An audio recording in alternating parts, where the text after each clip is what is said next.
Palavra da Verdade, com Hernandes Dias Lopes. O texto que eu quero compartilhar com vocês está em 2 Timóteo, capítulo 4, dos versos 9 a 18. Abra sua Bíblia comigo, por favor. Segunda carta de Paulo a Timóteo, capítulo 4, versos 6 a 18.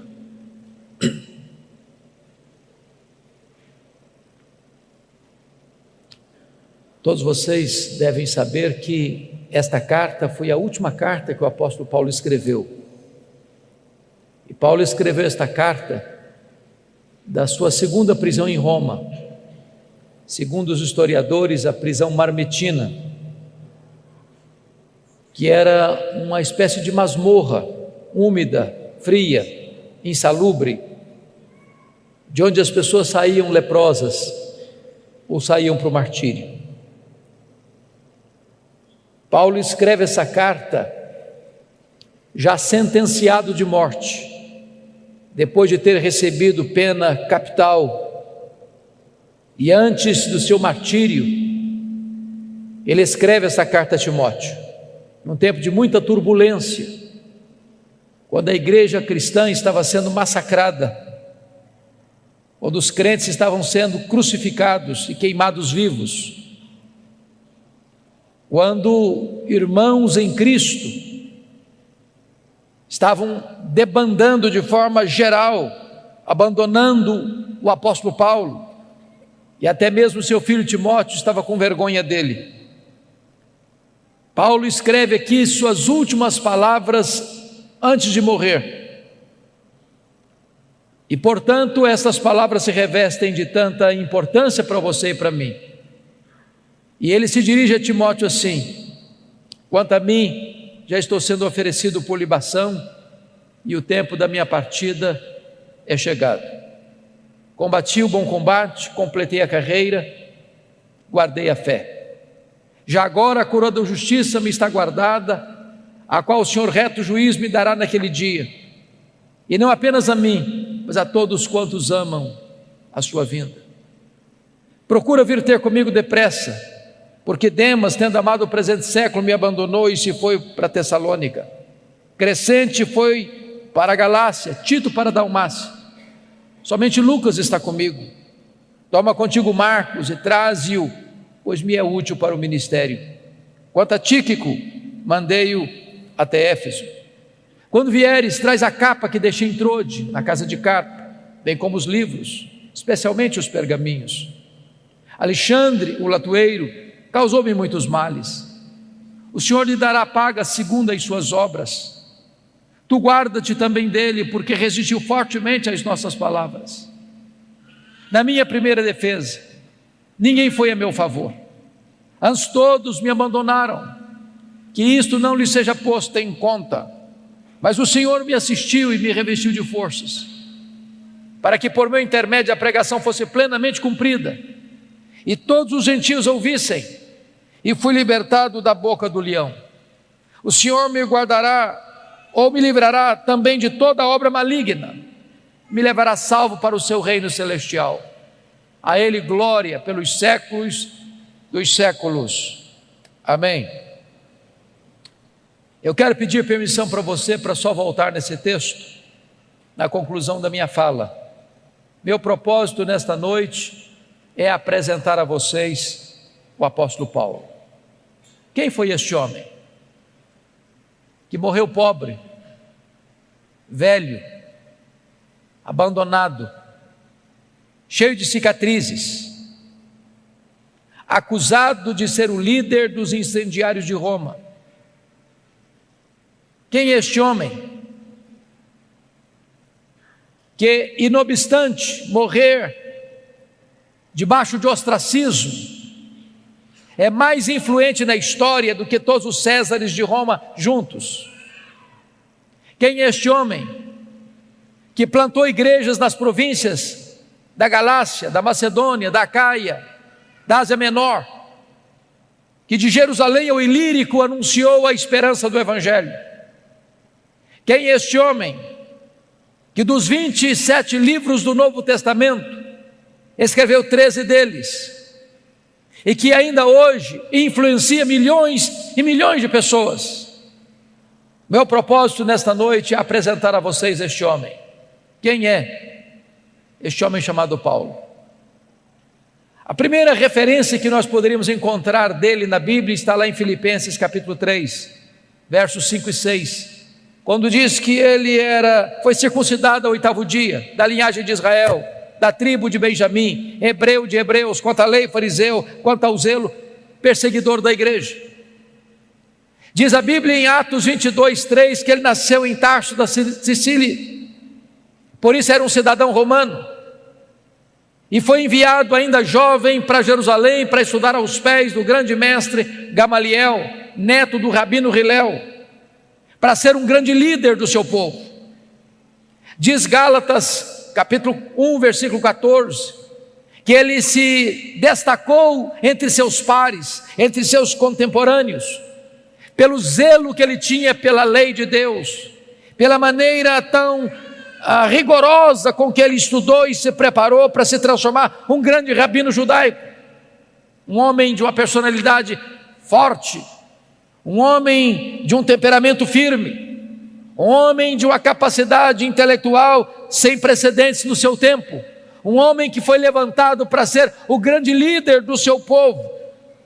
Mas curiosamente, enquanto Saulo crescia e se fortalecia em Jerusalém, diz a Bíblia que um outro rabino também se despontava em Israel, não na decantada Jerusalém, território dos grandes luminários do saber teológico, mas na pequena, na desprezada Nazaré da Galileia, não perlustrando os bancos de uma universidade, mas com as mãos calejadas, trabalhando na faina de uma carpintaria. Diz a Bíblia que este rabino da Galileia, aos 30 anos de idade, deixa Nazaré, vai ao Jordão e é batizado por João Batista e dá início ao seu ministério. A Bíblia diz que ele ensinava não como os escribas e fariseus, mas como quem tinha autoridade. Os cegos viam, os coxos andavam, os mudos falavam, os surdos ouviam, os leprosos eram purificados, os mortos ressuscitavam, a glória de Deus nele se manifestava.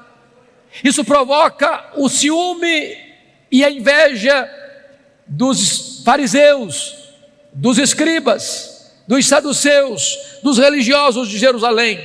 Caçam-no, perseguem-no, prendem-no, crucificam-no, sepultam-no para alívio do sinédrio judaico.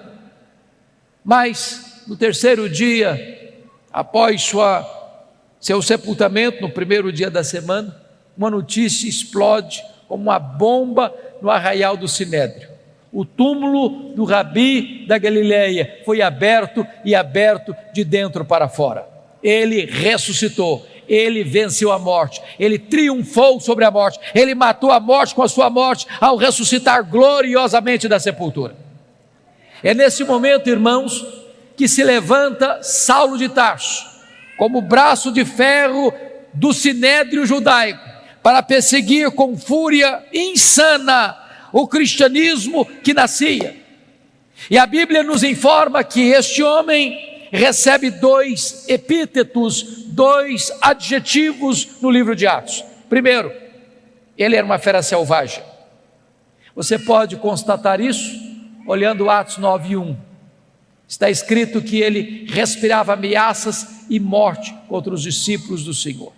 Essa expressão na língua grega é a mesma para uma fera selvagem que salta sobre a sua presa para devorá-la. Ele era uma fera selvagem. Se não, vejamos, a Bíblia diz em Atos 8:3 que ele assolava a igreja, entrando nas casas, arrastando homens e mulheres para encerrá-los no cárcere. Ele não respeitava domicílio doméstico, ele assolava a igreja, ele invadia domicílios, ele prendia homens e mulheres. Mas diz Gálatas capítulo 1, versículo 13, que ele devastava a igreja de Deus, como uma tempestade, como um vendaval que vinha sobre a igreja com fúria, com ódio, com rigor assassino. Mas diz Atos capítulo 9, verso 21, que ele não apenas assolava e devastava, ele exterminava aqueles que professavam o nome de Jesus na cidade de Jerusalém. E você bem sabe que exterminar não é prender, exterminar não é bater, exterminar é matar. Saulo era um assassino, Saulo era uma fera selvagem, Saulo era um homem truculento e cruel. Se não, vejamos, diz Atos capítulo 22, versículo 4, que ele perseguiu o caminho até a morte. Em outras palavras, ele não perseguia apenas os crentes, ele perseguia a religião dos crentes, ele perseguia o caminho. Mas diz Atos 26, versículo 9, que ele entendia que devia fazer muitas coisas contra o nome de Jesus. Em outras palavras, ele perseguia os crentes, ele perseguia a religião dos crentes, ele perseguia o Deus dos crentes, ele perseguia Jesus. Mas Atos 26, 10 diz que ele encerrou muitos dos santos em prisões, e contra esses muitos santos dava o seu voto quando os matavam. Em outras palavras, ele não era apenas um assassino, ele era um serial killer, ele era um assassino em série, ele mandou matar muita gente em Jerusalém. Mas Atos 26, 11 diz que por todas as sinagogas ele castigava os crentes, forçando-os a blasfemar, e até por cidades vizinhas e estranhas ele perseguia os cristãos. Em outras palavras, ele não perseguia apenas fisicamente, ele perseguia também psicologicamente. Ele entrava numa sinagoga e dizia para os crentes assim: ou você nega Jesus ou eu te prendo, ou você nega Jesus ou eu te bato, ou você nega Jesus ou eu te mato. Ele era uma fera selvagem. Mas o Novo Testamento nos apresenta um segundo quadro deste homem. Ele era também um touro indomável. Esta figura está em Atos 26, 14. Quando o próprio Senhor Jesus aparece para ele no caminho de Damasco e diz: Saulo, Saulo, por que me persegues? Dura coisa te é recalcitrares contra os aguilhões. Eu fui criado na roça, como talvez alguns de vocês, e eu vi muito boi sendo amansado para o trabalho doméstico. E o principal instrumento para amansar um touro bravo é o aguilhão. Às vezes nós imaginamos que o Espírito Santo só começou a trabalhar em Saulo lá no caminho de Damasco. Isso não é verdade. Toda vez que Saulo entrava numa casa, arrastava homens e mulheres e os jogava na cadeia. Toda vez que Saulo entrava na sinagoga, prendia os crentes e batia nos crentes, forçando-os a blasfemar. Toda vez que Saulo dava o seu voto para matar um crente, dizendo o seguinte: ou você nega Jesus, ou eu te prendo, ou eu te bato, ou eu te mato. E aquele crente, em vez de negar a Jesus, preferia morrer pelo nome de Jesus, e o seu sangue era vertido. Era o Espírito Santo picando a consciência deste touro bravo, mas esse touro bravo não quer ser amansado. Até o dia que esse touro bravo, respirando ameaças e morte, vai para Damasco com o propósito de entrar na cidade e arrastar homens e mulheres para jogá-los na prisão. E de repente o domador de touro bravos brada desde os céus e o joga no chão e grita das alturas: Saulo, Saulo, por que me persegues? Dura coisa te é recalcitrares contra os aguilhões. O touro bravo está caído, o touro bravo está vencido, o maior perseguidor do cristianismo está convertido. Muda aqui radicalmente a sua história, vira-se a página da sua história, porque aquele homem que era um sanguinário, que era um assassino, que era uma fera selvagem, que era um touro indomável, agora está completamente transformado quando ele conclama e chama Jesus de Senhor. Jesus agora é o Senhor da sua vida. Diz a Bíblia que abre agora um novo capítulo na sua história, a sua preparação para o ministério.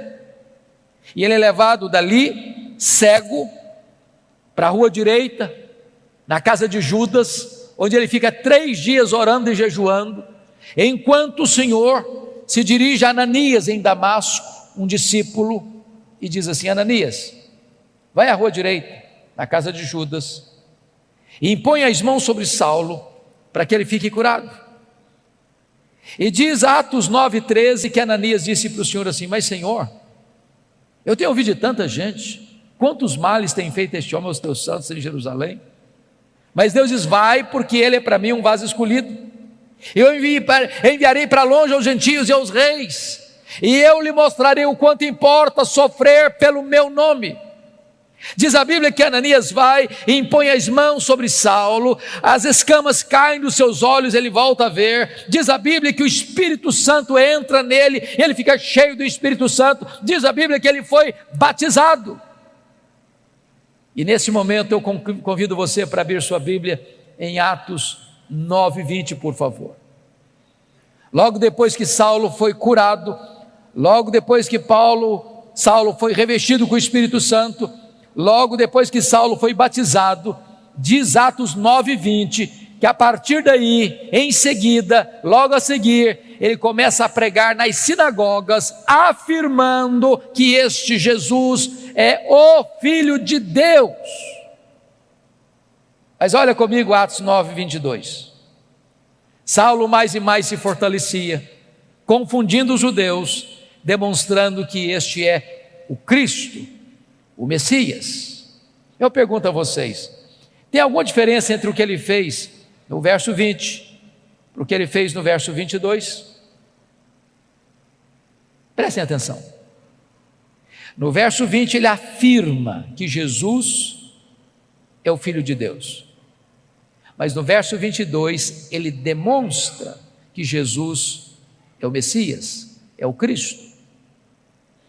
Demonstrar é provar uma tese detalhada, meticulosa e exaustivamente. Há uma profunda diferença entre a declaração do verso 20, onde ele declara que Jesus é o Filho de Deus, e o que ele faz no verso 22, onde ele prova detalhadamente que este Jesus, Filho de Deus, de fato é o Messias, é o Cristo. A grande pergunta é: quanto tempo durou entre o que ele fez no verso 20 e o que ele fez no verso 22? Atos não responde essa pergunta. Mas a resposta está em Gálatas capítulo 1, versos 15 a 18. Diz que logo que ele foi convertido a Cristo, ele não sobe para Jerusalém, onde estavam os apóstolos, ele não consulta carne e sangue, ele vai para a região da Arábia, onde fica 3 anos. E diz então Gálatas 1,18 que depois de 3 anos na Arábia, ele retorna outra vez para Damasco. A grande pergunta: o que é que Saulo ficou fazendo na Arábia 3 anos? E a resposta é: um discipulado intensivo com Jesus. Se Jesus investiu 3 anos nos apóstolos em Jerusalém, agora em Israel, Jesus agora investe 3 anos em Saulo na Arábia. A teologia que Paulo aprendeu, ele não aprendeu como aprendeu as doutrinas do judaísmo aos pés de um mestre humano, ele aprende por revelação direta do Senhor Jesus Cristo. O Senhor revelou-se a ele e nele. Nesses 3 anos na Arábia, certamente ele releu o Antigo Testamento e ele começa então a perceber e a constatar que aquele Jesus que ele perseguira, de fato era o Messias. Convencido, portanto, desta verdade, depois de 3 anos, diz Gálatas 1,18, que ele retorna outra vez para Damasco, e é nesse retorno para Damasco que se encaixa Atos 9:22, Saulo mais e mais se fortalecia, confundindo os judeus, demonstrando que Jesus é o Cristo. O que é que acontece com ele? Os judeus querem matá-lo, ele precisa fugir, de forma humilhante, dentro de um cesto, muralha abaixo, de noite. Para onde ele vai agora? Agora ele vai para Jerusalém. E aqui eu quero levantar uma tese com os meus amados irmãos e preciso muito da sua atenção. Porque às vezes nós imaginamos, irmãos, que Saulo foi já usado poderosamente por Deus desde a sua conversão. Isso não é um fato. A tese que eu quero levantar é que quando Saulo vai para Jerusalém aqui, ele vai não guiado pela nova aliança, mas vai dirigido pela velha aliança. A nova aliança foi uma doutrina gloriosa que o próprio apóstolo Paulo mais tarde vai expor lá na sua segunda carta aos Coríntios, a partir do capítulo 2, verso 14, quando ele diz: graças, porém, a Deus, que em Cristo sempre nos conduz em triunfo, e por meio de nós manifesta a fragrância do seu conhecimento, tanto nos que são salvos como nos que se perdem. Para um cheiro de vida para a vida, para outro cheiro de morte para a morte. Mas quem, porém, é suficiente para essas coisas? A pergunta fica no ar no capítulo 2, versículo 16 de 2 Coríntios, e só é respondida no capítulo 3, a partir do verso 4 a 6, quando diz: a nossa suficiência vem de Deus. O que é a velha aliança? A velha aliança é o que aconteceu quando Moisés desceu com as tábuas da lei do Monte Sinai. O povo disse para Moisés: tudo que o Senhor falou, nós faremos. Pergunta: vocês fizeram? Não, não fizeram. Por que não fizeram? Faltou-lhes sinceridade? Não, faltou-lhes poder. A velha aliança pode ser resumida assim: tudo depende de mim, nada depende de Deus. A nova aliança pode ser resumida assim: tudo depende de Deus, nada depende de mim. Pois eu quero lhes dizer que quando Saulo sobe para Jerusalém, ele está governado não pela nova aliança, mas pela velha aliança. Sabem por quê? Porque ele sobe para Jerusalém com a seguinte ideia latejando em sua mente: eu serei o grande líder da igreja de Jerusalém. Ele tinha motivos para pensar isso. Primeiro, todos os apóstolos de Jesus eram galileus, exceto Judas Iscariotes, que a essas alturas não existia mais. E vocês sabem que aqui na Judéia, em Jerusalém, os galileus eram tratados como gente segunda classe, com total desprezo, com total acepção e preconceito. Tanto é fato que quando o Pentecoste acontece, o derramamento do Espírito vem, as multidões se reúnem às 9 horas da manhã no cenáculo, e uns olham e dizem assim: ah, esquece, são galileus. Outros disseram o seguinte: estão bêbados. Saulo pensou assim: esses galileus aqui em Jerusalém não vão conseguir nada. Segunda razão: os apóstolos do Senhor Jesus eram homens iletrados, e Jerusalém era a capital intelectual da teologia.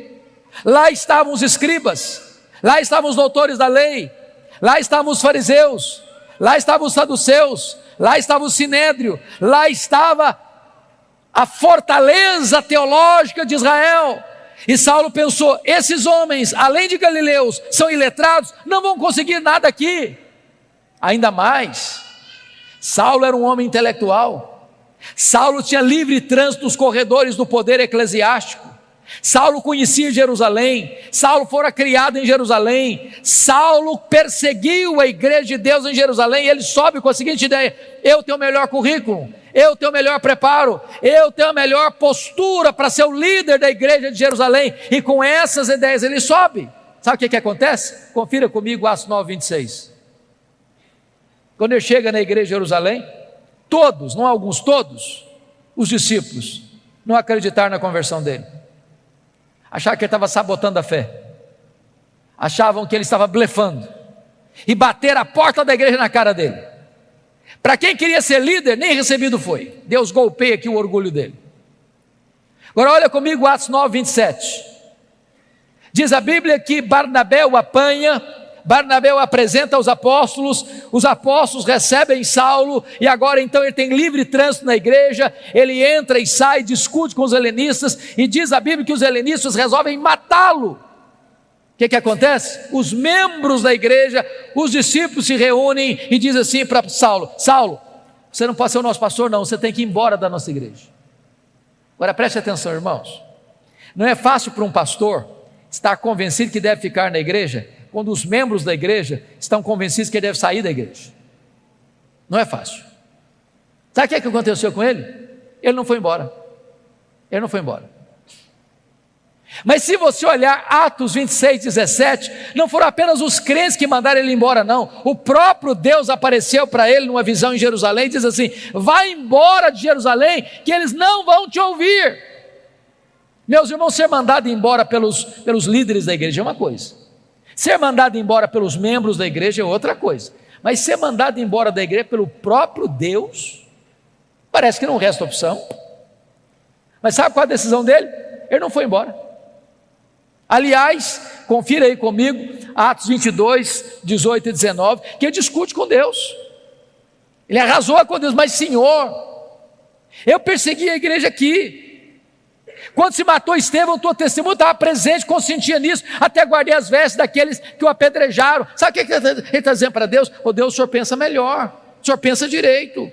O senhor não pode cometer esse erro estratégico. Eu sou o cara, eu sou o homem, eu tenho o melhor currículo, eu tenho o melhor perfil, eu tenho o melhor preparo. Se o senhor me tirar daqui, essa guia não vai para frente. Eu sou indispensável. Sabe o que aconteceu? Deus não mudou. Foi Saulo quem tem que mudar e mudar. Deus diz, vai. Sabe o que aconteceu com ele? Ele não foi. Ele não foi. Volte a ler comigo agora Atos 9:30 e você perceberá isso. Os discípulos pegaram Saulo e o levaram até Cesareia. Preste atenção que ele não foi, ele foi levado. Ele não saiu, saíram com ele. Ele saiu de Jerusalém como Ló saiu de Sodoma, a reboque. E mandaram-no depois para onde? Para Tarso. Onde era Tarso? O lugar que ele nasceu. Sabe o que Deus está dizendo para esse cara que você acha insubstituível? Meu filho, se você pensa que eu preciso de você, você está muito enganado. É você quem precisa de mim. Você quer saber de uma coisa? Arruma as malas e volta para casa. Arruma as malas e volta para casa. Entenda isso, amado irmão. Deus não precisa de você, é você quem precisa de Deus. Você não é insubstituível. Sabe o que aconteceu com ele? Para quem queria ser o líder, ele fica lá em Tarso mais de 10 anos, no molho, no anonimato, longe dos holofotes, longe das luzes da ribalta. Sabe por quê, irmãos? Porque primeiro Deus estava trabalhando nele, para depois Deus trabalhar através dele. Deus está mais interessado em quem você é do que no que você faz. Você primeiro precisa entender que tudo depende de Deus, nada depende de você. Mas o pior não tinha acontecido não. O pior está em Atos 9:31, confira aí comigo. No dia que Saulo arrumou as malas e foi embora da igreja de Jerusalém, diz a Bíblia que a igreja passou a crescer e passou a ter paz. Você quer algo pior do que isso para um pastor? No dia que o pastor vai embora da igreja, todos os problemas da igreja se resolvem. A igreja explode em crescimento. Tudo depende de Deus, nada depende de nós.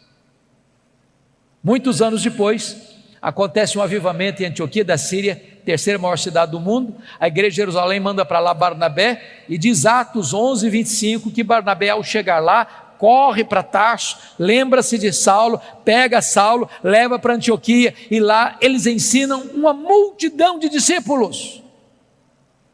Então Atos 13:1-3 diz que quando a igreja estava reunida em oração e jejum, o Espírito Santo apareceu e disse assim: separai-me agora a Barnabé e a Saulo para a obra que os tenho chamado. Agora preste atenção a quem o Espírito Santo mandou separar. Não foi Saulo e Barnabé, foi Barnabé e Saulo. Você já foi reserva alguma vez? Já ficou na sombra de alguém alguma vez?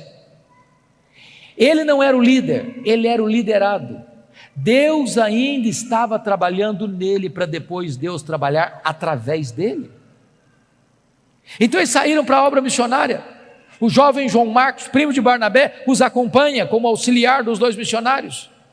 Eles chegam em Pafos, e diz a Bíblia que ali em Pafos o procônsul Sérgio Paulo está interessado no evangelho, mas o seu mágico particular Elimas tenta impedir o procônsul de ouvir o evangelho, e diz a Bíblia que Saulo, cheio do Espírito Santo, se dirige ao mágico assim: ó filho do diabo, até quando perverterás os retos caminhos de Deus, pois ficarás cego?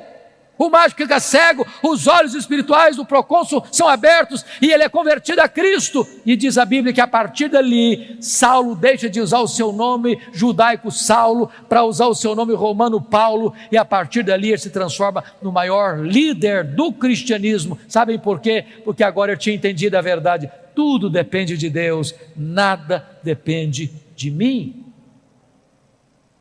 Dali eles saem para perto da Panfilha, Atos 13:13. Diz a Bíblia que em Atos 13:13, em perto da Panfilha, o jovem João Marcos deixa os 2 missionários e volta para Jerusalém. Você pode até perguntar, por que o João Marcos deixou os 2 missionários? A Bíblia não diz, mas eu lhes darei 3 possibilidades.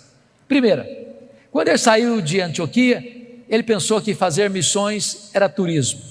Quando ele percebeu que não era turismo, ele ficou decepcionado e disse, não, isso eu não quero não. Segunda possibilidade, quando ele saiu de Antioquia, o líder da caravana era o seu primo Barnabé.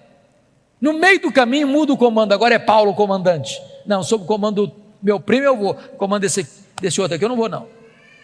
Terceira possibilidade, eu creio nessa. Diz Gálatas capítulo 4, versos 13 a 15, que Paulo pregou o evangelho pela primeira vez na Galácia, Antioquia da Pisídia, Icônio, Derbe e Listra, por causa de uma enfermidade física. Que enfermidade física era essa? Que ele chamou em 2 Coríntios 12:7 de um espinho na carne, mensageiro de Satanás, para lhes bofetear, a fim de que ele não se ensoberbecesse.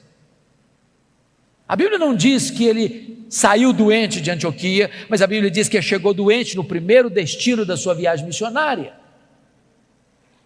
Os estudiosos afirmam que Paulo contraiu uma malária em Antioquia, nessa região de perto da Panfilha, que era uma região alagadiça, pantanosa, com forte incidência de malária, que dava uma dor de cabeça alucinante, que afetava a visão inclusive.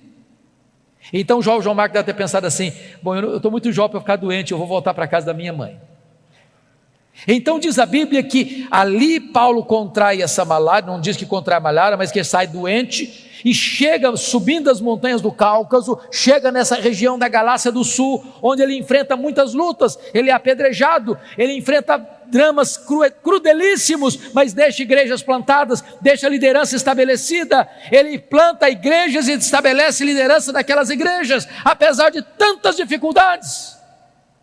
Diz Atos 14, verso 26 e 27, que ao término dessa primeira viagem missionária, eles retornam para a igreja de Antioquia da Síria, reúnem a igreja e relatam à igreja quantas coisas fizeram Deus por intermédio deles e como Deus abrira a porta do evangelho para os gentios. Aqui uma nota de rodapé, meus irmãos. Há espaço para testemunhos na igreja, mas não há espaço para projeção humana na igreja. Eles não relataram quantas coisas fizeram eles relataram quantas coisas fizera Deus. Quem faz a obra é Deus, você e eu somos apenas os instrumentos, é Ele quem faz. Mas preste atenção uma coisa, irmãos, não há crescimento de igreja sem perseguição, sem oposição, sem que o inferno se agite. Notem comigo o capítulo 15, versículo 1, que logo que os membros da seita dos fariseus em Jerusalém escutam que os gentios estão sendo convertidos e recebidos na igreja, sem passar pelo rito da circuncisão, eles descem e dizem assim para os crentes novatos: se vocês não se circuncidarem, se vocês não guardarem a lei de Moisés, vocês não poderão ser salvos. Mas isso não é evangelho. E se acrescentar algo mais à obra perfeita de Cristo? E se dizer que o sacrifício de Cristo na cruz não foi suficiente? E se afirmar que só a fé em Cristo não é suficiente? Isso é uma deturpação do evangelho verdadeiro. Então preste bem atenção, queridos, Paulo não podia sair para uma nova viagem missionária sem antes corrigir o problema doutrinário da igreja. E preste atenção nisso, quanto mais se prega, se a teologia não é boa, pior fica. Não basta pregar, é preciso pregar o evangelho verdadeiro.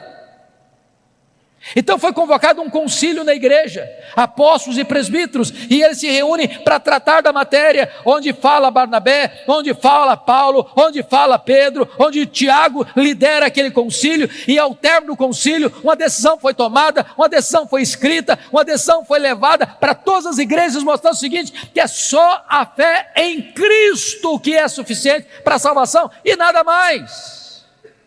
Teologia está boa agora?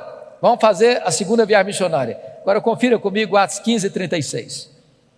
Diz a Bíblia que agora Paulo chega para Barnabé e diz: Barnabé, vamos fazer a segunda viagem missionária, vamos visitar as igrejas que nós plantamos, para ver se estão tudo bem, se a coisa está indo caminhando bem. E diz a Bíblia que Barnabé chegou para Paulo e disse assim: tá bom, Paulo, vamos sim. Com um detalhe, o meu primo João Marcos quer voltar com a gente. Aí Paulo disse assim: eu não acho justo levarmos aquele que nos abandonou desde perto da Panfília. Desculpe, irmãos, o texto está registrado de uma forma sucinta e assim muito polida, mas eu acredito que não foi tão polida assim a conversa entre Paulo e Barnabé, não. Eu vou parafrasear. Foi mais ou menos assim: ô Paulo, vamos mesmo, Paulo, eu estou tão animado com essa viagem.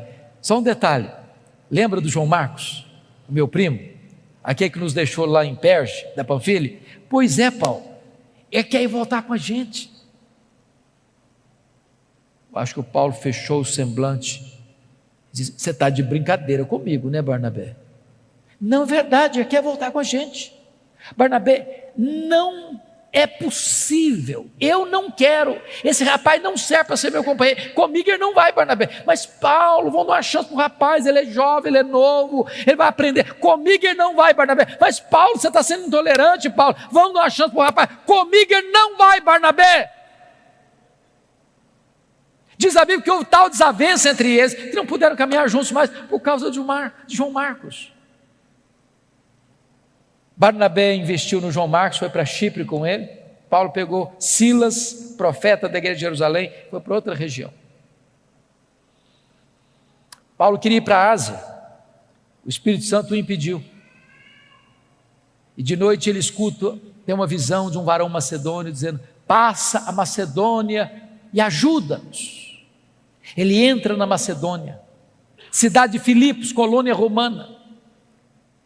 Ele vai numa reunião de oração à beira do rio, e Deus abre o coração de Lídia e começa uma igreja na casa dela.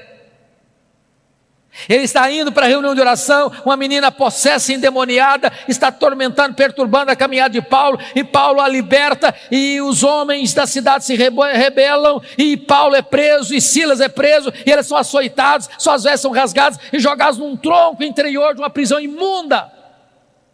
À meia-noite eles cantam e oram, as prisões se abrem, as portas se abrem, o terremoto sísmico abala a prisão, e o comandante, aliás, o guarda o sentinela daquela prisão, percebendo que as portas estão abertas, e sabendo que ele era o responsável, vai se matar com a espada, e Paulo diz: não te faças nenhum mal, todos estamos aqui. E ele trêmulo pergunta: o que eu devo fazer para ser salvo? Crê no Senhor Jesus e será salvo tu e a tua casa. E o carcereiro é convertido, o carcereiro é batizado, a obra de Deus é estabelecida naquela cidade. Diz a Bíblia que Paulo vai para frente em Tessalônica e ele é escorraçado. Diz a Bíblia que ele vai para Bereia e ele é enxotado. Agora preste atenção nesse detalhe. Quem dá a direção missionária da igreja é Deus, mas quem escolhe os melhores métodos somos nós. Prestem atenção no que Paulo vai fazer. Paulo só vai se fixar em cidades estratégicas. Ele sabia que tinha pouco tempo. Filipos é colônia romana, Tessalônica era a capital da Macedônia, Bereia era a importante cidade da Macedônia, Atenas era a capital intelectual do mundo, Corinto era a capital da província da Caia, Éfeso era a capital da província da Ásia Menor. O que Paulo está nos ensinando, irmãos? Metodologia missionária. Vamos plantar uma igreja? Vamos. Onde? Que cidade? Vamos comprar um terreno? Vamos alugar um salão? Vamos construir um templo? Vamos. Em que bairro? Em que rua? Que terreno? Porque às vezes nós escolhemos o lugar mais difícil, mais escondido, de mais difícil acesso, e ficamos lá patinando 20 anos. Se nós tivéssemos estratégias, igrejas estratégicas influenciam toda a sua micro-região. Mas mesmo que você tenha a direção de Deus e estratégia certa, você não tem vida fácil, porque Paulo é açoitado em Filipos, é escorraçado em Tessalônica, é enxotado de Bereia, é chamado de tagarela em Atenas e é chamado de impostor em Corinto. Ele já tinha escrito a primeira carta aos Gálatas lá em Antioquia da Síria, e agora quando ele chega em Corinto, ele escreve as suas 2 cartas aos Tessalonicenses. Ele vai para a 3ª viagem missionária em Éfeso, e vocês sabem que Éfeso, capital da Ásia Menor, era uma cidade de mais de 300 mil habitantes, era um centro de culto pagão da época, porque o grande templo da deusa Diana estava lá, uma das 7 maravilhas do mundo antigo. E Paulo chega nessa cidade idólatra, Paulo chega nessa cidade cheia de feitiçaria, e diz a Bíblia que em 3 anos que ele fica ali, ele desarticula a idolatria, ele desarticula a feitiçaria, a palavra de Deus prevalece na cidade, igrejas são plantadas em toda a província, como Esmirna, Pérgamo, Tiatira, Sardes, Filadélfia, Laodiceia, Colossos e Herápolis. Amados irmãos, eu não posso entender um fato desse. Com toda a tecnologia que você e eu temos hoje, de rádio, de televisão, de Bíblia impressa, de folheto, de zap e de tudo mais. Chega uma cidade de 300 mil habitantes, 3 anos. Se você não tomar muito cuidado, nem o seu bairro sabe que você está ali. Paulo chega numa cidade 3 anos, sem nada disso, e a cidade é impactada, a cidade é transformada, igrejas são plantadas. E agora diz a Bíblia que ali de Éfeso ele escreve as suas 2 cartas à igreja de Corinto, está saindo da igreja, indo para Jerusalém, leva uma oferta para os pobres da Judéia. Isso porque ele assumiu um compromisso em Gálatas 2,10 de ir para os gentios, mas não se esquecer dos pobres. Isso porque Atos 18,2 diz que no tempo de Cláudio uma grande fome invadiu o mundo e muitos judeus foram expulsos, aliás os judeus foram expulsos de Roma e voltaram para a Judéia sem casa, sem propriedades para trabalhar. E Paulo levanta uma oferta e vai levando essa oferta. Quando ele chega para embarcar em Mileto, ele diz para os presbíteros de Éfeso assim: o Espírito Santo me assegura que o que eu vou enfrentar pela frente são cadeias e tribulações, mas em nada eu considero a vida preciosa para mim mesmo, conquanto eu complete a minha carreira e o ministério que eu recebi do Senhor Jesus para testemunhar o evangelho da graça de Deus. Quando ele chega e desembarca em Cesareia Marítima, Ágabo prende com o cinto e diz: você vai ser preso em Jerusalém, é isso que vai acontecer com você lá. Os discípulos tentam demover, ele diz: eu estou pronto não só a ser preso, eu estou pronto a morrer por Jesus em Jerusalém. Ele chega e é preso mesmo. Os judeus resolvem matá-lo. 40 judeus entram em conspiração de anátema: nós não vamos comer, nós não vamos beber enquanto não matar Paulo. A notícia chega ao comandante, ele é transferido naquela noite para Cesareia Marítima, onde fica 2 anos sendo acusado pelos judeus.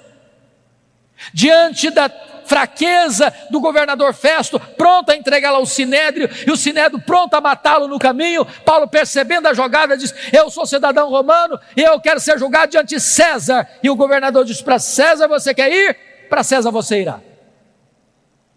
Mas Deus já havia dito para ele, lá em Atos 23:11, quando ele estava preso na fortaleza em Jerusalém: coragem, Paulo, assim como você deu testemunho aqui em Jerusalém, eu quero que você dê testemunho também em Roma. Ora, irmãos, Deus o queria em Roma, e quando ele escreveu sua carta aos romanos, indo para Jerusalém, na Macedônia, ele disse que queria ir para Roma, e de Roma ser enviado à Espanha. O que você espera? Se Deus o quer em Roma, e se ele quer ir para Roma, você espera que a viagem fosse tranquila. Fosse tranquilo. Diz Atos 27, que quando ele está para embarcar, ele diz para o comandante assim: não é prudente viajar não, está chegando o inverno, não se navega com segurança no inverno.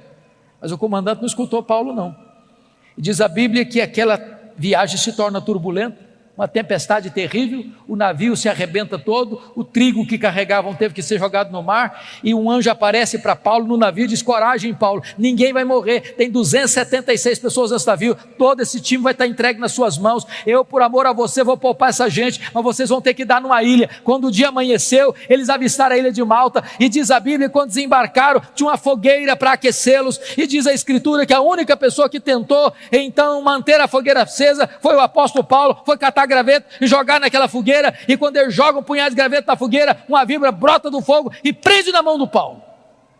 Quando a cobra prende na mão do Paulo, os malteses gritaram: é um assassino, tenta se livrar do mar, a justiça não deixa viver, vai cair, vai inchar, vai morrer, não caiu, não inchou, não morreu, mudar de opinião, é um Deus. Não, agora não é nem um assassino, nem um Deus, é o servo do Deus vivo.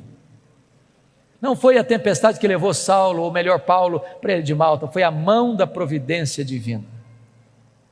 Porque tinha o pai do prefeito doente, Paulo orou por ele, foi curado, os demais enfermos vieram e eles foram curados, e Paulo passa ali os 3 meses do inverno e recebe toda a ajuda para ir para Roma com todas as suas necessidades supridas. E então diz a Bíblia que ele chega em Roma, não como sonhara chegar, mas chega preso, chega algemado. E ele escreve a sua carta aos Filipenses assim: meus irmãos, eu quero que vocês saibam que as coisas que me aconteceram têm antes contribuído para o progresso do Evangelho. Você poderia até perguntar: mas Paulo, o que aconteceu com você que contribuiu para o progresso do Evangelho?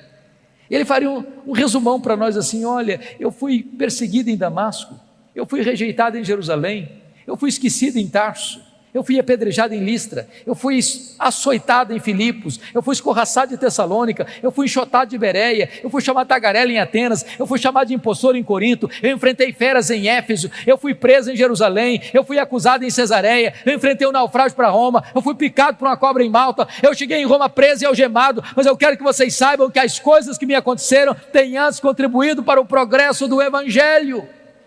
Esse homem não crê em acaso, esse homem não crê em sorte, esse homem não crê em azar, esse homem não crê em determinismo cego, esse homem não crê em olho gordo, esse homem não crê em misticismo, esse homem sabe que a mão de Deus dirige o seu destino. Porque ele está preso em Roma, 3 coisas ele testemunha que aconteceram. Primeiro, a igreja foi mais encorajada a pregar. Olha que coisa interessante. Quando a igreja de Roma viu que Paulo preso estava trabalhando mais que eles, se mexeram. Ray Stedman, de saudosa memória, tem um método, segundo ele, que é um dos mais eficazes de crescimento de igreja. Eu pessoalmente não gosto tanto. Ele diz o seguinte: você quer ver a igreja crescer? Bote os pastores na cadeia e a igreja crescerá. Segundo, porque Paulo estava preso, diz ele, todos os membros da guarda pretoriana tomaram conhecimento das minhas cadeias em Cristo. Sabe o que significa isso, irmãos?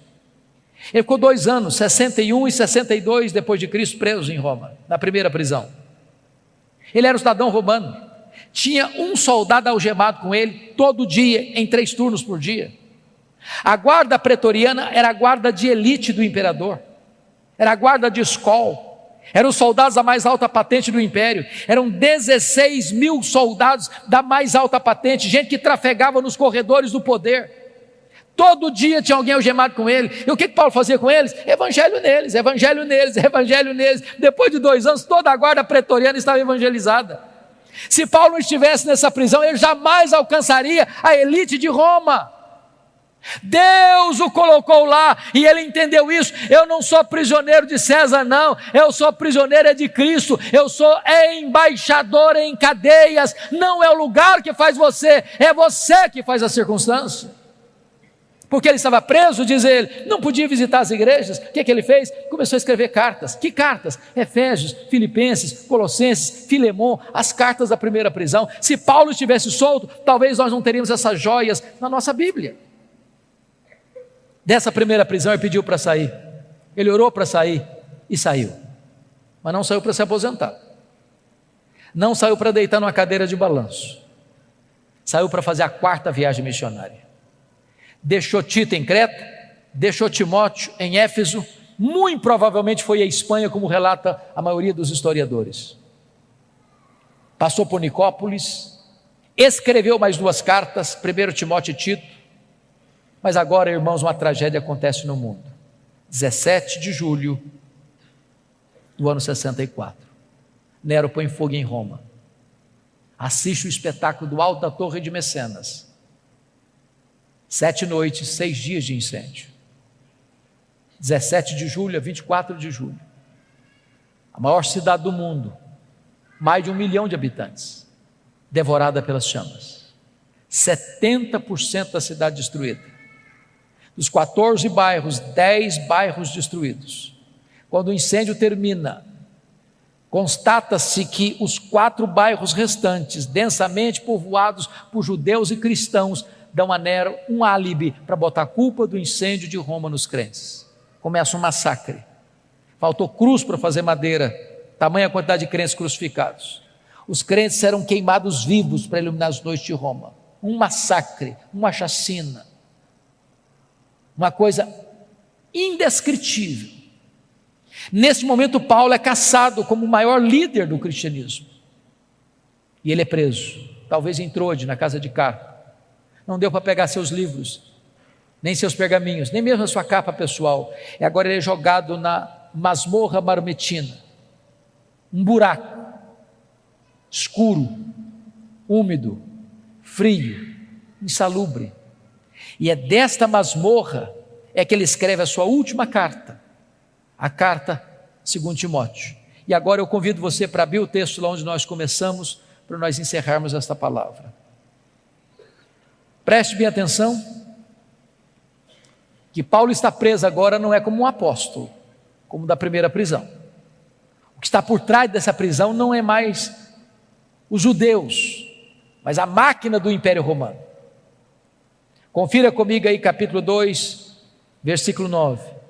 Ele está preso agora como um malfeitor, como um bandido. Pense você em Paulo, o grande apóstolo, circulando por todas as mídias da época, de boca em boca, de ouvido em ouvido, de esquina em esquina, de rua em rua, de avenida em avenida, de cidade em cidade, de aldeia em aldeia. Lembram do Paulo? Aquele Paulo, o pregador, o plantador de igrejas, o teólogo da igreja, o missionário maior da igreja, pois ele é um bandido. Ele é o líder dos incendiários. Sabe o que aconteceu? Confira aí capítulo 1, versículo 15. Todos os da Ásia o abandonaram, todos. Ninguém quer ficar perto dele, ninguém se é amigo dele. Os crentes que foram recebidos por ele, filhos da fé dele, não querem mais saber dele. Todo mundo está com medo de se aproximar dele. Agora olha o capítulo 1, versículo 8. O próprio filho da fé, o mais íntimo cooperador do apóstolo Paulo, chamado Timóteo, está com vergonha de Paulo. Paulo diz: meu filho, não te envergonhes das minhas cadeias. Sabe o que aconteceu? Olha comigo capítulo 4, versículo 16. Vocês sabem que Roma, o Império Romano, mesmo diante de tamanha perseguição, o direito romano era muito famoso e até hoje é estudado nas universidades. Toda pessoa tinha direito de defesa, pois ele teve esse direito. Ele vai para a primeira audiência. Na minha primeira defesa, diz capítulo 4, 16, ninguém foi a meu favor. Pense comigo nessa cena. Paulo deve ter ido para lá assim pensando: vai ter muito crente lá para me defender, para dizer que eu não sou um bandido, para dizer que eu sou homem de Deus, para dizer que eu sou um apóstolo, para dizer que eu sou um pregador do evangelho, para dizer que eu sou comprometido com outra causa, a causa do bem, a causa do amor, a causa da salvação. Vamos dizer que eu não sou esse homem de quem estão acusando aí. Quando ele chega lá, não tem ninguém para defendê-lo. Sabe o que aconteceu? Ele é condenado, não à prisão perpétua, é condenado à pena de morte. Pena de morte. É dessa forma que ele escreve essa carta. O que ele tem para repartir conosco? Primeiro ele vai fazer uma avaliação da vida. Olha aí a avaliação do passado. Versículo 7. Combati o bom combate, completei a carreira, guardei a fé. Todos os verbos estão no passado. Está dizendo o seguinte: a vida não foi amenidades, não. Eu não larguei a obra no meio do caminho, não. Eu não prostituí meu ministério, não. Eu guardei a fé. Ele faz uma avaliação agora do seu presente no verso 6. Quanto a mim, já estou sendo oferecido por libação, e o tempo da minha partida é chegado. Sabe o que ele está dizendo? Ele está dizendo o seguinte: não é Roma que vai me matar, não. Eu que vou me entregar. Eu não vou me entregar para Roma, não. Eu vou me entregar como libação ao Senhor. E eu não vou morrer também, não. Eu vou partir, porque essa palavra partida aí é um eufemismo para a morte. Essa palavra no grego tem 3 significados. Primeiro, é aliviar alguém de um peso. Sabe o que é morrer para um crente? É descansar da sua fadiga. Segundo, é desatar um bote e atravessar para o outro lado do rio. Sabe o que é morrer para um crente? É fazer a última viagem rumo à pátria celestial. Sabe o que significa a palavra partida? Significa o seguinte, é que você agora, nessa palavra, significa levantar acampamento, afrouxar as estacas de uma barraca provisória e ir para sua casa permanente. Sabe o que é morrer para um crente? É mudar de endereço, é ir para a casa do Pai. Paulo não está com medo de morrer, porque sabe em quem tem crido e sabe para onde está indo. Agora faz uma avaliação do seu futuro no versículo 8.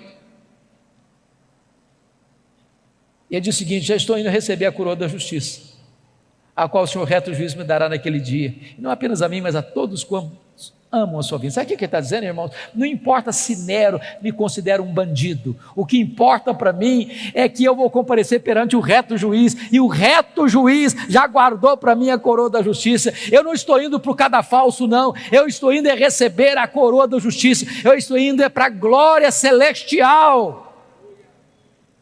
Mas esse homem não é um super-homem. Ele abre o coração no final da vida e compartilha conosco a sua dor. Primeiro drama que esse homem enfrenta, confira comigo aí, versículo 9, é o drama da solidão. Procura vir ter comigo depressa. Olha o verso 21. Venha, meu filho, mas venha antes do inverno. Amados irmãos, gente precisa de Deus, mas gente precisa de gente. Todos nós aqui precisamos de um amigo, de um ombro, de alguém com quem repartir as dores e abrir o coração. Eu não sei quantos de vocês notaram, o ano passado foi um ano muito doloroso, muito triste para a igreja evangélica. Muitos pastores evangélicos tiraram a sua vida, cometeram suicídio o ano passado. Às vezes você lida com multidão e vive no universo da solidão. Você precisa ter um amigo em quem você confia para repartir as dores do seu coração. Paulo é um apóstolo, mas ele está dizendo: eu preciso de você, meu filho, venha ter comigo, eu preciso encostar minha cabeça no seu peito antes de morrer, venha depressa, eu não posso esperar mais. Segundo drama que esse homem enfrenta, meus irmãos, está no versículo 10, olha comigo, é o drama do abandono. Demas, tendo amado o presente século, me abandonou. Não é fácil ser abandonado, não é fácil ser abandonado no final da vida, não é fácil ser abandonado quando você precisa de ajuda, não é fácil ser abandonado quando você mais precisa de socorro, não é fácil ser abandonado por aqueles que você um dia ajudou, não é fácil ser abandonado quando você está sofrendo injustiça. Paulo está enfrentando o drama do abandono. Talvez você que entrou aqui hoje está enfrentando algum tipo de abandono dentro da sua casa, pelo seu namoro, namorado, namorada, noivo, noiva, marido, esposa, amigo, amiga, irmão, irmã, eu não sei. O drama do abandono é cruel e Paulo está lidando com esse drama. Terceiro drama que ele enfrenta, confira comigo aí, versículo 14 e 15, o drama da traição. Alexandre o Latueiro causou-me muitos males. Diz os historiadores que foi esse indivíduo que delatou o apóstolo Paulo, culminando na sua segunda prisão e no seu consequente martírio. É gente que puxa o seu tapete, é gente que apunhala você pelas costas, é gente que torce para você cair, é gente que celebra quando você chora, é gente que chora quando você está feliz. Muitas vezes, meus irmãos, embora você é um crente, você é um líder, você enfrenta o drama da traição. Sabe o que Paulo diz? Não tente vingar-se, não tente dar o troco, não tente revidar, não tente guardar mágoa no seu coração. Você não sabe lidar com isso, entregue essa causa nas mãos de Deus. O Senhor lhe dará paga, eu não. Meu papel é perdoar, meu papel é pagar o mal com o bem. Entregue essa causa nas mãos de Deus. Quarto drama que ele está enfrentando, versículo 13, confira comigo, o drama das privações. Ele está enfrentando 3 privações. Primeiro, privação emocional, gente precisa de gente. Privação mental, ele está precisando de ler. Paulo me impressiona muito, porque sabe que vai morrer, está querendo estudar mais. Tem gente que passa a vida inteira e não estuda nada. É hora de você parar para pensar se você é uma pessoa que lê. Quem não lê não enxerga. Quem não lê vai ser comandado. Quem não lê não discerne. Quem não lê não entende.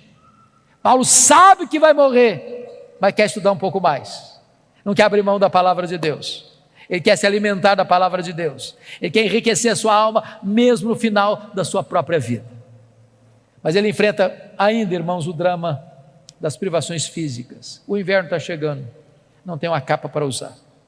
Você sabe que gente velha sente mais frio que gente nova. Lá em Roma, no inverno, faz mais frio numa masmorra do que fora dela, e a temperatura baixa a 0 grau, até mais do que isso.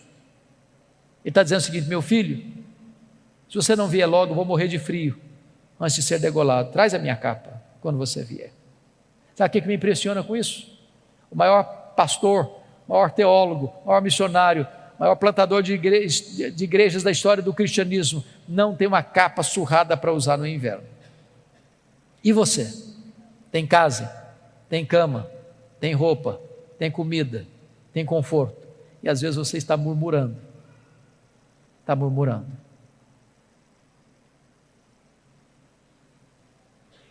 Finalmente, irmãos, talvez o mais doloroso dos dramas, está no versículo 16, é o drama da ingratidão. Na minha primeira defesa, ninguém foi a meu favor. Você precisa cuidar do seu coração, sabe por quê? Se você tiver expectativa nos homens, você pode se frustrar. Você investe, você semeia, você abençoa, você trabalha, e quando você precisa de ajuda, às vezes essa ajuda não chega. Essa mão estendida não se abre para você. Mas bendito seja Deus, porque diz no verso 17 assim: mas o Senhor me assistiu e me revestiu de forças. Pode faltar para você o apoio dos homens, mas não faltará para você o apoio de Deus. Pode faltar para você o apoio da terra, mas não faltará para você o apoio do céu. Deus nunca vai desamparar você. Mas, amados irmãos, chega o dia da execução. Você pode imaginar o que João está sentindo? Há alguns anos nós vimos com muita tristeza um brasileiro sendo executado num país asiático. A embaixada brasileira lutou. Muitas cartas, centenas de cartas foram para aquele país. Nada adiantou. Aquele moço, pegado com drogas, foi executado. Não é fácil. Chega o dia, no corredor da morte. Agora imagine esse homem, carcereiro, indo lá na masmorra de Marmetina, escura, úmida, insalubre, um buraco de pedra, escorrendo água. O inverno está chegando, é muito úmido. Eu imagino esse homem andando pelos corredores escuros daquela prisão. Eu imagino aquele homem abrindo aquela pesada porta de ferro dessa masmorra. Eu imagino esse homem entrando com a tocha de fogo para conseguir enxergar muito bem o que está lá dentro. E ele grita então: prisioneiro Paulo, prisioneiro Paulo, prisioneiro Paulo. Talvez lá no canto, alguns trapos em cima da pedra úmida. Aquele velho cheio de cicatrizes se levanta e diz: sou eu estou aqui. Ele é acorrentado, ele é retirado dessa masmorra úmida, ele é levado ao cadafalso, ao local do patíbulo e da execução. E eu imagino esse homem perguntando para ele assim: você quer dizer algumas palavras antes de morrer? Pensando que ele havia de dizer da mágoa, da dor, do ressentimento, da revolta, da tristeza, da decepção. E o velho apóstolo responde: sim, eu quero dizer algumas palavras antes de morrer. Naquele momento, ele ergue os olhos aos céus e diz a ele: ao Senhor Jesus, glória pelos séculos dos séculos. Amém. Botou a cabeça no cepo, na forquilha, a espada de Roma tosou-lhe a cabeça, corpo para um lado, cabeça para o outro, tombou na terra como um mártir, mas foi recebido no céu como um príncipe. Este homem, irmãos, que diz para você e para mim: sede meus imitadores, como eu sou imitador de Cristo. Que Deus nos ajude nesse tempo em que o Evangelho está tão desfigurado, onde os pregadores estão sendo tão comercializados por interesses humanos. Que Deus reavive no nosso coração a paixão pelo ministério. Que Deus nos dê um senso profundo do que significa a obra de Deus. E que você e eu sejamos homens segundo o coração de Deus, mulheres segundo o coração de Deus, cheios do Espírito Santo, entendendo que se vivemos para o Senhor, vivemos, mas se morremos para o Senhor, morremos. Quer pois vivamos, quer pois morramos, nós somos do Senhor. Eu quero orar com vocês, quero colocar a sua vida diante de Deus, quero desafiar você a viver uma vida digna do Evangelho. Eu queria que você ficasse em pé onde você está, e eu quero colocar a sua vida diante do trono da graça.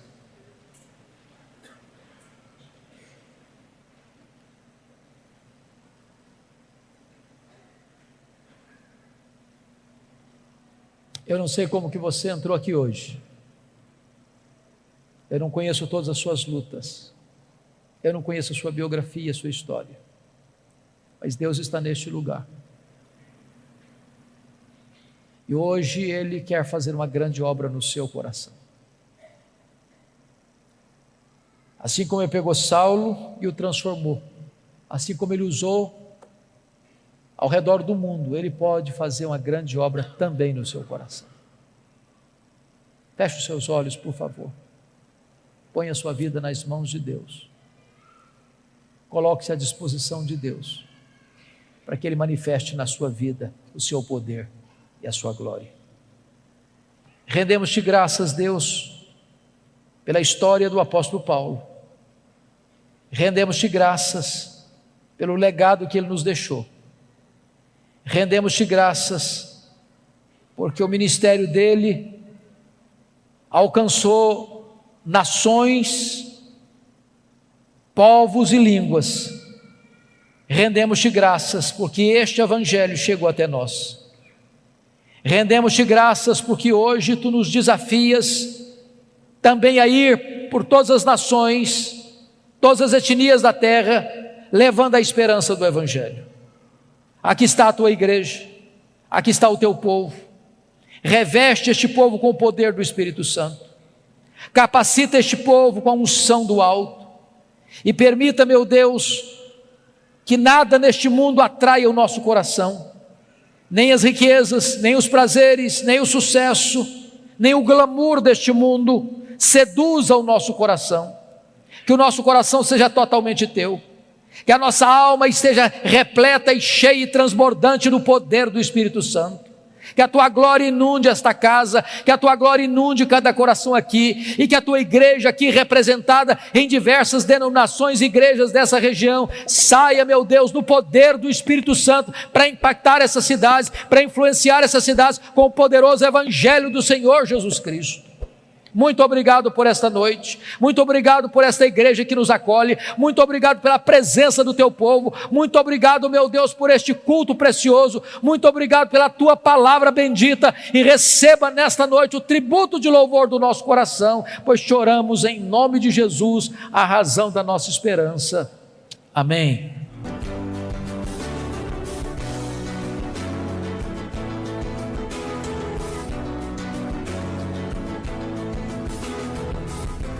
Palavra da Verdade, com Hernandes Dias Lopes.